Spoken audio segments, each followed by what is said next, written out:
Une dette cachée n'est pas possible avec la Banque centrale bi nga xam ne mooy réguler tout le secteur bancaire du Sénégal. C'est-à-dire que le dispositif de surveillance multilatérale ak le suivi même des agrégats monétaires, bancaires, etc. Et on a des structures yoo xam ne on a la commission bancaire, on a la banque. Cheikh Oumar Diagne tey nga mën a toog ne dette cachée amul tey nga mën a toog ragg ñi ba ñu set wecc tey nga mën a toog ragg Macky Sall ah ndekete yow Macky Sall de ba mu fi nekk dafa xàmmee ñamu nirooloon tey di doxal ak ñoom. lii gàcce la sax am na ñoo xamante ne ndeysaan ndekete Sénégal ñoru leen ñoom seen bopp leen ñor li tax ma ne Sénégal ñoru leen seen bopp leen ñor parce que boo demee ba yaakaar ne yow lépp loo bokkul rek warul dox da nga cee war a këpp kaane loolu day firndeel ni yow sa bopp rek la ñor te Cheikh Oumar Diagne tey si ñooñu nga bokk. Konetu dafa mel ni FMI nee na da ngay tàppale de FMI nee na li ngay wax tàppale la nee na dette cachée am na xaalis bu bëri boo xam ne tey gaa dañ koo leb te jaarul fu mu war a jaar am na milliards yu bëri yoo xam ne tey Macky Sall ak nguuram dañ koo leboon waaye jaarul fu mu war a jaar kenn xamul fan la jaar donc FMI nee na monsieur Konetu le professeur en carton Cheikh Oumar Diagne FMI nee na da ngay tàppale dette cachée am na te lu mun a nekk la tamit bu loolu weesoo Cheikh Oumar Diagne xam nga yéen da ngeen xamul ni nous sommes au 21e siècle kenn mënul nax kenn mënul manipuler kenn mënul gomloo kenn dara gis ngeen même waa APR ñi nga xam ne ñu ngi ànd ak Macky Sall ñoo gën a xam ni Macky Sall nekkul si dëgg xam nañ ko c'est pas parce que xamuñu ko de déedéet xam nañu ko ñi ànd ak Macky Sall ñoo gën a xam ni Macky Sall dafa dobb réew mi xam nañu Macky Sall dafa yàq réew mi waaye am na ñoo xam ne seen intérêt mu ngi ci moo tax ñu koy jàppale am na ñoo xam ne Macky Sall da leen arrangé woon moo tax ñu koy jàppale am na ñoo xam ne dañoo bañ Ousmane Sonko moo tax ñu koy jàppale am na ñoo xam ne am nañ ay privilèges ay avantages di noos Ousmane Sonko dagg loolu moo leen metti waaye sénégalais yépp les 18 millions de sénégalais xam nañu ni Macky Sall dafa yàq réew mi dem yoonam xam nañ ko aduna bi kenn mënatul manipuler kenn mënul nax kenn ku nekk am nga l'accès à l'information tu peux toi-même vérifier l'information lu yendu États-Unis fanaan Saara Jaay Bakaaji nous sommes dans un monde planétaire ku ñu nax yow la neex ku ñu manipuler yow la neex kon yéen boo leen jàppee ni mën ngeen fi toog di wax ba gomloo sénégalais yi leneen tous les sénégalais sérieux conscients ñi xam Sénégal di bëgg Sénégal xam nañu luy xew kenn mënu leen ndax xam nañu te ñeneen ñi tamit xam nañu luy xew dañoo préféré rek far ci beneen côté bi mais xam nañu bu baax a baax ni Macky Sall ak waa APR dañoo dobb réew mi xam nañu ko des milliards ont disparu comme ça dans l'air kon mënoo fi jënd ay verre yu bees mbaxana bu bees toog dem ci Maïmouna Ndour Faye dem ci Babacar Fall dem ci Papa Ngagne demal ci ku la neex télé bu la neex demal rajo bu la neex demal ci réseaux sociaux yi demal fu la neex nga wax waaye yow mënoo fexe ba gomloo sénégalais yi leneen lu ñu xamul amul loo ñuy wax lu ñu xamul ndax dañoo fekkee dañoo gis dañ koo dund amul lenn looy wax fii loo xam ne sénégalais yi xamuñu ko woon dañu lay déglu ku mu neex nga jàpp ku mu neexul nga bàyyi mais ñépp xam la vérité ndax c'est une chose qu'on a vécue c'est pas des choses de 1945 1930 1980 c'est des choses de 2019 à 2024 il y a 5 ans 6 ans 7 ans de cela kon bu leen sonal seen bopp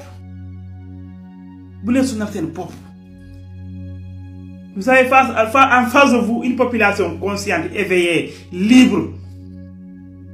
et qui a accès à l'information comme vous. Bi nga nekkee président si noos waxoo loolu da nga doon noos noppi au contraire da nga doon génn di attaquer ay wax yu ñàkk fay rek ci biir ba ñu dàq la ñu suñu jàmm waay. am na ñoo xam ne ñoom bu ñu sañoon tey autorité yi kon ne ci duul bi fi nguuru Macky Sall nekkee di duul askan bi sous prétexte mu ngi baax di joxe ay faux chiffres ak yu demee noonu Cheikh Oumar Diagne nag tey yàlla da kaa weer moom ba muy nekk ci biir di lekk booba gémmeen gi niin boobu waxut mais tey la nekkatul foofu dara baaxatu fi tey la nekkatul foofu ñii c'est pas des stratèges réew mi soxla wu ñu ay guerriers stratège lañ soxla mais li ma si jaaxal ñi nga xamante ne ñu ngi contre le pouvoir en place ñoom dañ naan ñi mënuñu mais ñoom ba tey defaguñu benn proposition faites en sorte de convaincre le peuple comme Sonko l'a fait Sonko dafa convaincre le peuple ba tey fu mu leen joxoñ ne leen dem leen votel kee ñu votel ko def leen noonu mais ñoom ñëpp mënuñu tey FMI génn na félicité na li nga xam ne moom mooy autorité sénégalais par rapport ak dëgg transparence bi nga xam ne doxal nañ ko ak ñoom bien vrai que ñun FMI léegi mu mat 2 ans amul benn décaissement boo xam ne def na ko au profil du Sénégal teewul ñu ngi doxal ñu ngi sukkandeeku ci suñuy doomi réew ngir doxal mu ñëw ak ñàkk ñëw yëpp suñu yoon neew ci amaan na da doon taylu parce que xam na li xew Cheikh Oumar Diagne tey nga mën a toog ne dette cachée amul tey nga mën a toog ragg ñi ba ñu set wecc tey nga mën a toog ragg Macky Sall ah ndekete yow Macky Sall de ba mu fi nekk dafa xàmmee ñamu nirooloon tey di doxal ak ñoom lii gàcce la sax am na ñoo xamante ne ndeysaan ndekete Sénégal ñoru leen ñoom seen bopp leen ñor li tax ma ne Sénégal ñoru leen seen bopp leen ñor parce que boo demee ba yaakaar ne yow lépp loo bokkul rek warul dox da nga cee war a këpp kaani loolu day firndeel ni yow sa bopp rek la ñor te Cheikh Oumar Diagne tey ci ñoom nga bokk te nag bëri na ay nit ñoo xamante ni nii gëm naa ne bu fekkee ay gor lañ bu fekkee ne ay nitu dëgg lañ bu ñu tëddee duñu nelaw ndax amul luñ fi waxul ci wàllu dette cachée bi wax bu nekk wax nañ ko fi weddi ko Macky Sall ak yenn ci opposition bi nga xam ne ñu ngi fii ci réew mi ñu taxaw wax ne li gouvernement bi wax ci dette cachée bi loolu amul parce que dette publique comme ni ko Macky Sall waxee kenn mënu ko kase FMI nag tey dëggal na ne li gouvernement bu Sénégal defoon déclaré que ne dafa am benn dette boo xam ne dette kese la boo xam ne ci nguuru Macky Sall la amee donc FMI tey dëggal na ne li gouvernement bi waxoon dëgg la am na dette kese boo xamante ni nii moo am fii ci réew mi te amul kenn ku ko def nag ku dul Macky Sall ak ñi nga xam ne ñooñu la àndal kon bis njëkkatee na Sénégalais yi jàpp ne bu fekkee ne am nañ benn noonu mooy Macky Sall ak ñi nga xam ne ñooñu la àndaloon di gouverner réewu Sénégal mais aussi ci beneen côté mu féliciter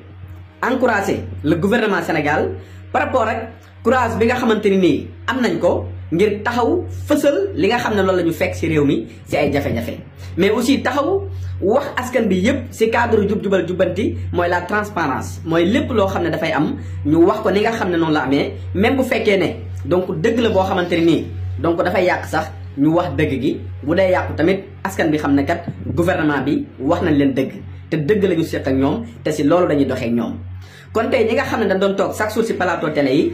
di dem di wax naan dette kese amul gars yi dañu mënul dañu xamul dara donc dañ koy def prétexte dañu yàq deru Macky Sall kon jàpp leen ne FMI ci boppam moom mi ñu doon sukkandiku jàpp ne FMI dafay dàq dette kese bi FMI ci boppam tey nangu na ne ginnaaw bi ñu saytoo ginnaaw bi ñu xoolee Sénégal am na li nga xam ne moom la ñuy tuddee dette cachée te dette cachée boobu nag du responsabilité wu kenn ku dul Macky Sall ak nguur gi nga xam ne donc ñoom la nekk na woon di gouverner li nga xam ne moom mooy réewu Sénégal fi ngeen di xamee nag ñi nga xamante ni nii dañu bañoon Sénégal ba lépp lu gouvernement bi teg ñu taxaw weddi ko wax ne du dëgg te teguñu ko ci dara lu dul politique teguñu ko ci dara lu dul ne dañu contre gouvernement bi wala dañu contre Ousmane Sonko mais duñu ko wax parce que dañuy opposé wu opposition boo xam ne dafay tegu say idée duñu ko wax parce que dafa nekk loo xam ne lu ñu xam la mais xamuñu ci dara ku mel ni Thierno Bocoum ku mel ni Cheikh Oumar Diagne ngeen ko dem ak ñu bëree bëri donc FMI wax na leen ne leen li ngeen doon wax dara du ci dëgg mais li gouvernement Sénégal doon wax loolu mooy dëgg yaa bel et bien donc dette kese boo xamante ni nii amoon na fi ci gouvernement wu Macky Sall kon loolu moom pour man lu leer naññ la loo xamante ni nii kenn mënatu ci teg dara kenn mënatu ci dolli dara lu dul féliciter gouvernement wu Sénégal. patriote yi directeur FMI bi génn maanaam confirmé li Seydina Ousmane Sonko waxoon ne dette kese dafa am Sénégal waxutoog ñun patriote yi de kulu naay lay waxal parce que ñun Seydina Ousmane Sonko lim ñu waxagut sax moom lañ gën a gëm que maam lim ñu wax Seydina Ousmane Sonko lim ñu waxagut moom lañ gën a gëm que lim ñu wax léegi soxna si yéen kulu naay lay waxal ne Ousmane Sonko ak gouvernement Sénégal li ñu waxoon ne dette kese Macky Sall dafa leb ci turu Sénégal nëbb ko FMI yëgut Banque mondiale yëgut ñoom loolu lañ confirmé mais waxuñoo ñun Seydina Ousmane Sonko lu mu wax dëgg la gëm nañ ko parce que du fen gis nga booy bi ñu naan Lamine Kàngam xaw ma man moom bu ko lii dalutoon yàlla xam na ne ma xaaj yow mënoo nekk ci internet bi bàyyi jàmbur yi nga leen di jiiñ ay góor jigéen te amoo ci dara lu la leer lu dul maam diw daf maa wax yow li suñ borom wax bu dee yow jullit nga li suñ borom wax ci njaaloo rek njaaloo la moo xam ngay njaaloo ak góor ngay njaaloo ak jigéen nee nañ maanaam fekk amul maanaam ñetti nit xaw ma ñeenti nit ñu ko seede fekkee action bi wax suñ borom wax loolu yow nga ñime yàlla goo xam ne maanaam sëriñ boo gis wala papay jàmbur joo gis rek ne diw borom ñaari tur la dañ maa wax di joxe ay a deewa ki a jóoba ki bu la lii dalutoon lii nii ñëpp la ko yéene yàlla xam na ko nekk leen nit te ngeen dem liggéey moo gën si yéen. du la jëkk tooñ baaxul tooñ du gàllaaj te dafa am ay moo yoo xam ne c'est des gros mots nga yëkkati ko teg ko si doomu aadama am njaboot am doom jabar yi ñëpp wër Sénégal aw sant la wala moom mooy kàngam. léegi ana suñu man su ma daan dégg kàngam mooy koo xarañ kii ba nit rappeur la woon xaw ma kàngam rappeur. ba pare Bamba kii wax na lu am solo dañoo waroon a xool téléphone góor gi est-ce que yàgg ko laaj xaalis. waaw ndax chantage ko. voilà jërëjëfati. parce que budget présidence Babacar figure-toi bu sa dëna rëcc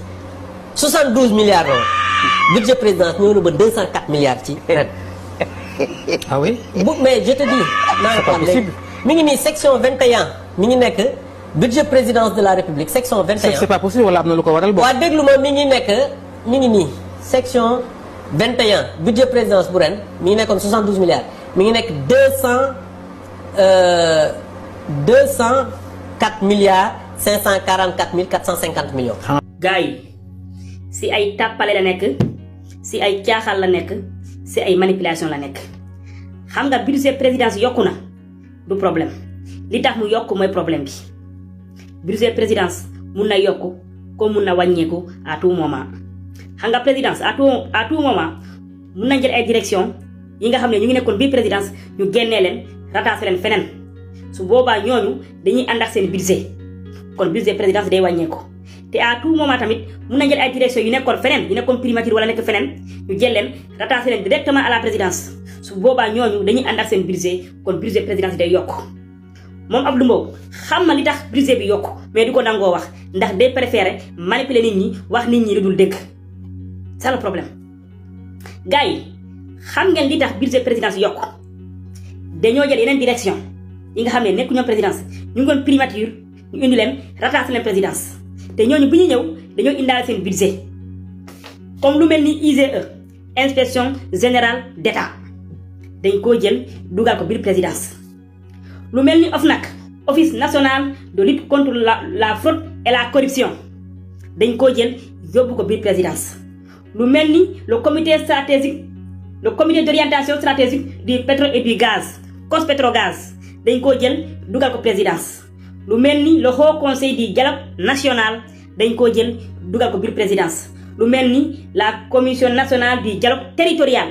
dañ koo jël dugal ko biir présidence ak le bureau de suivi et évaluation des politiques publiques moom tamit dañ koo jël dugal ko biir présidence maanaam jël nañu 6 directions yi nga xam ne nekk ñoom présidence yu dugalee biir présidence loolu moo tax budget présidence bi yokk waaye yokkuwul parce que gars yi dañoo bëgg a noos dañoo bëgg a def la belle vie dañoo bëgg a def lii dañoo bëgg a def la déedéet dafa am ay direction comme OFNAC comme IGE comme COS-Pétrogaz comme yeneen dañu leen jël dugal leen biir présidence te ñooñu bu ñuy ñëw dañuy indaale seen budget loolu mooy tax mu yokku waaye yokkuwul parce que présidence dañoo bëgg a noos dañoo bëgg a def la belle vie dañoo bëgg a def lii ñoom nag comme que loolu la ñu xamoon tàppale ak caaxaan pour ñoom ñëpp noonu la ñu mel ndax xam ngeen ni waa APR bu ñu amoon jom bu ñu amoon fulla am fayda bu ñu xamoon seen bopp du ñu wax ci bonne gouvernance du ñu wax ci mauvaise gouvernance du ñu wax ci transparence du ñu wax voilà ko mu ngi noonu waa APR bu ñu amoon jom du ñu wax ci bonne gouvernance du ñu wax ci mauvaise gouvernance du ñu wax ci transparence du ñu wax ci détournement ndax APR li ñu fi def ñëpp ko gis dette cassée 7 milliards de dollars dette cassée kenn xamul fu ñu jaar 7 milliards de dollars yoo xam ne kenn xamul fan la jaar ci nguur APR ba tey kenn mënul xam fan la jaar waa APR c'est le sommet de la mauvaise gestion du pays kon boo leen amoon jom am fulla am fayda doo leen wax ci bonne gouvernance doo leen wax ci transparence doo leen wax ci yooyu ndax vous êtes le sommet de la mauvaise gouvernance le sommet du manque de transparence le sommet de la mauvaise gestion du pays la mauvaise gestion des ressources du pays la mauvaise gestion des recettes du pays lépp ngeen yàq Abdou Mbow nag on le comprend c'est un wagon vide dañ koy yóbbaale rek al toppee la rek Abdou Mbow ñëpp xam nañu ni amul dara ci bopp bi c'est une tête vide c'est une coquille vide qui roule donc moom dañ koy yóbbaale rek waa moom voilà lu mu wax rek peut-être voilà da koo dégg noonu rek mais gëmu ci dara xamu ci dara et c'est dommage et c'est bizarre yéen li ngeen fi def ci réew bi yéen li ngeen fi def yéen waa ngeen taxaw naa da ngeen di wax ci ay bonne gouvernance wala mauvaise gestion da ngeen ñàkk jom ko waa billahi